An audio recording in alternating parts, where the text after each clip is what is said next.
ह्या गायींच्या ब्रीडिंगसाठी तुम्ही काय केलेलं आहे?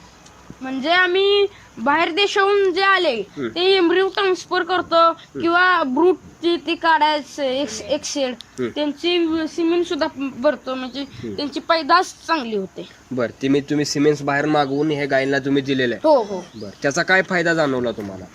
फायदा म्हणलं तर बघा, त्याची पैदास जी आहे ती आता झाली, ती मोठी झाली, ती वेली, तिचं दूध ही तिच्या जी आईचं आहे तिच्या डबल तिचं दूध निघतं. बरं, दुधाची क्षमता वाढते. आम्ही गायची पैदास जे आहेत त्यांना आपण मशीनचं कसं असतं की डायरेक्ट आपण काशीला पाजतो, वासरांचं तसं नसतंय, पाटीत पाजायला लागतं. पाटीत पाजले की डबकी होतात कालवड, म्हणजे उंच लय होत नाहीत, फिट लय होत नाहीत.